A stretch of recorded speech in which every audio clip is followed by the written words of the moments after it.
I was raised a practicing Muslim and remained one for almost half my life. I attended madrasas, that is Islamic schools, and memorized large parts of the Quran. As a child, I lived in Mecca for a time and frequently visited the Grand Mosque. As a teenager, I sympathized with the Muslim Brotherhood. At 22, while my family was living in Kenya, my father arranged my marriage to a member of our family clan, a man that I had never met.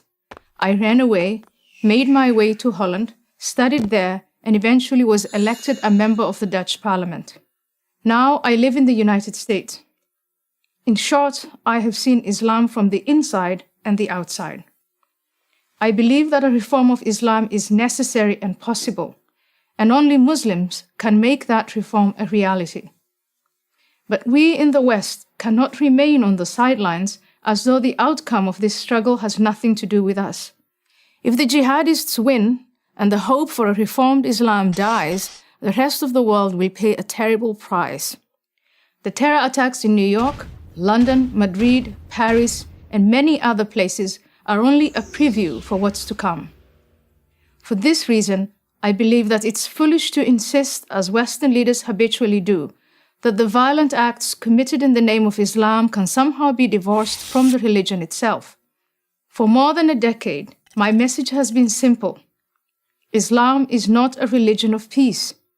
When I assert this, I do not mean that Islamic belief makes all Muslims violent. This is manifestly not the case. There are many millions of peaceful Muslims in the world. What I do say is that the call to violence and the justification for it are explicitly stated in the sacred texts of Islam. Moreover, this theologically sanctioned violence is there to be activated by any number of offenses, including, but not limited to, adultery, blasphemy, homosexuality, and apostasy, that is, to leave Islam. Those who tolerate this intolerance do so at their peril. As someone who has known what it is to live without freedom, I watch in amazement as those who call themselves liberals and progressives, people who claim to believe so fervently in individual liberty and minority rights, make common cause with the forces in the world that manifestly pose the greatest threat to that very freedom and those very minorities. In 2014, I was invited to accept an honorary degree from Brandeis University for the work I have done on behalf of women's rights in the Muslim world. That invitation was withdrawn after professors and students protested my criticism of Islam.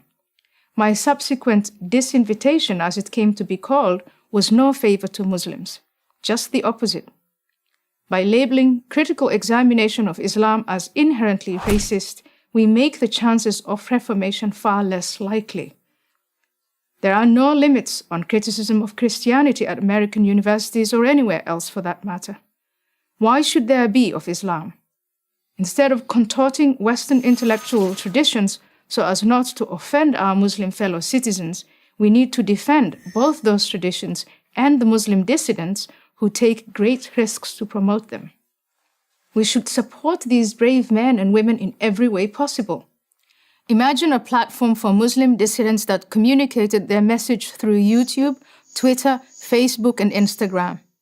These are the Muslims we should be supporting, for our sake as much as for the sake of Islam.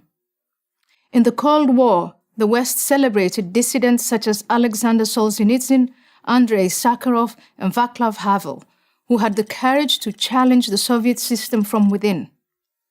Today, there are many dissidents who challenge Islam, but the West either ignores them or dismisses them as not representative.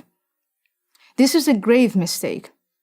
Reformers such as Tawfiq Hamid, Asra Nomani, and Zuhid Jasser, and many others must be supported and protected. They should be as well known as Solzhenitsyn, Sakharov, and Havel were in the 1980s. If we do in fact support political, social, and religious freedom, then we cannot in good conscience give Islam a free pass on the grounds of multicultural sensitivity. We need to say to Muslims living in the West, if you want to live in our societies, to share in the material benefits, then you need to accept that our freedoms are not optional. Islam is at a crossroads of reformation or self-destruction. But so is the West. I'm Ayaan Hirsi Ali of Harvard University for Prager University. To subscribe to our YouTube channel, click here. To help keep our videos free, donate here.